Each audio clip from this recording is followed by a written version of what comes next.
t'as craqué. Ça va bien se passer. Oui, peut-être. Vous ne pouvez pas lutter contre la pourriture parce que la pourriture est au cœur de votre système. Merci. Nous sommes à l'Assemblée nationale, en plein débat sur un projet de loi pour lutter contre les ingérences étrangères. Et là, le député Jean-Philippe Tanguy du Rassemblement national va se lancer dans une tirade qui porte des accusations très lourdes contre la Macronie en général et Emmanuel Macron en particulier.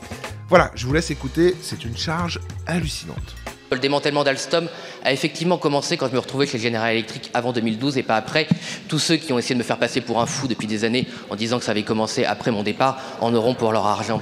Ce que je voulais dire, c'est qu'effectivement, je suis peut-être une des personnes les mieux placées pour savoir ce que peut faire une multinationale américaine quand elle veut attenter aux intérêts d'un pays souverain comme la France, y compris dans son cœur, y compris dans sa souveraineté énergétique. Je sais à quel point une multinationale américaine peut acheter des intérêts français. Je sais à quel point ils peuvent acheter des hauts fonctionnaires. Je sais qu'elle peut même acheter des fonctionnaires dans les cabinets ministériels. Vous pouvez être reçu par le cabinet de M. Montebourg, amener des documents au cabinet de M. Montebourg, et ces documents disparaissent dans les couloirs de Bercy. Et la personne qui vous a reçu devient quelques années après un banquier d'affaires dans une banque américaine, sans que cela ne pose de problème à personne, sans que des problèmes déontologiques soient posés à personne. Et quelques années après, quand vous pouvez demander aux personnes en charge de la déontologie pourquoi ils ont accepté que cette personne qui était en charge de la défense d'Alstom soit nommé dans une banque américaine qui a gagné de l'argent sur le démantèlement d'Alstom, on vous dit que tout était normal, que tout ça est du passé, qu'on ne va pas quand même revenir sur le passé, qu'on ne va quand même pas laver le linge sale de la France devant les Français. Eh bien moi, je laverai toujours le linge sale de la France et des élites françaises devant les Français, car ils méritent la vérité.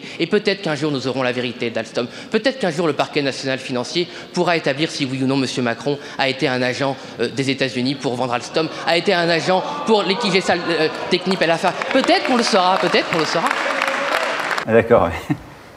Je sais aussi que vous pouvez rentrer chez vous un soir et que votre appartement a été visité par des forces mystérieuses. Je sais que vous pouvez rentrer chez vous une deuxième fois un soir et que votre appartement a encore été visité par des forces mystérieuses, que vos documents ont disparu, que vos ordinateurs ont disparu, mais que votre argent est resté là, que tout ce qui a de la valeur de votre argent est resté là. Et quand vous allez voir la police, on vous dit « mais c'est sans doute des gitans qui sont passés dans votre appartement ». Bien sûr, les gitans qui ont fait un feu de joie avec les documents que vous pouviez avoir.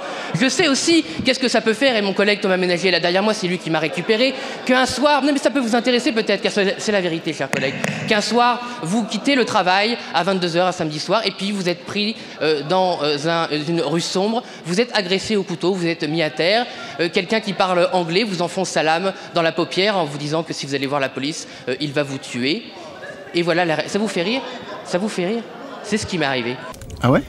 Et tout ça, c'est peu ce qui peut arriver à d'autres lanceurs d'alerte qui ont eu beaucoup plus de courage que moi, qui ont fait des choses bien plus graves que moi. Ce qui est arrivé à notre compatriote Frédéric Pierucci, dans votre indifférence la plus totale, retenu en otage dans une prison, dans un quartier antiterroriste par les Américains. 4 agents du FBI qui me menottent, qui me font traverser l'aéroport, qui me mettent dans une voiture banalisée et qui m'amènent au siège du FBI à Manhattan.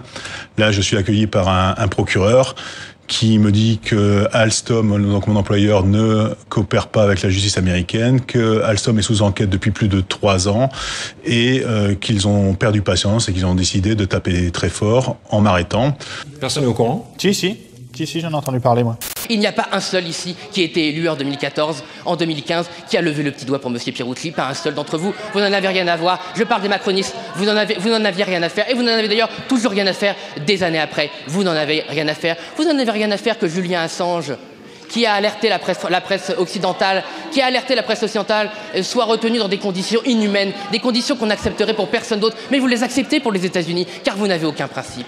Vous passez votre temps à parler des ingérences étrangères, vous vous fichez bien du pouvoir du Qatar, vous vous fichez bien du pouvoir de l'Arabie Saoudite. Oui, bien sûr, la Russie est un régime autoritaire, mais qu'est-ce que le régime saoudien? Un régime qui condamne à mort en crucifiant les gens et leur coupant la tête. Vous trouvez ça formidable? Vous trouvez que ça mérite de faire un selfie avec le prince dirigeant de l'Arabie Saoudite? C'est ça vos principes? Vous n'en avez aucun.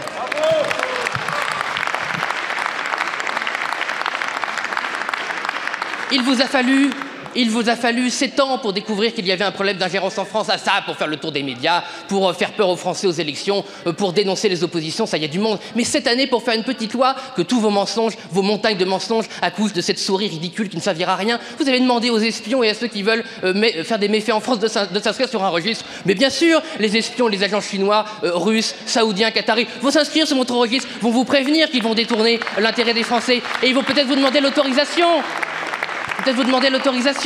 Quel dispositif très efficace. Deuxième dispositif efficace, un rapport tous les 2 ans. Ça nous fera une belle jambe de savoir effectivement que les États-Unis, enfin ça on ne saura peut-être pas parce que vous ne dites pas, que le Qatar, la Russie, le Maroc et toutes les puissances qui veulent faire leur marché en France nous espionnent. Nous ne sommes pas au courant. Il faudra bien un rapport de plus pour le prouver. Bref, tout ce que vous voulez faire pour lutter contre la zérange ne servira à rien. Vous ne voulez pas lutter contre la corruption, vous ne voulez pas lutter contre la pourriture, parce que la pourriture est au cœur de votre système. Quel pied! Ah, quel pied!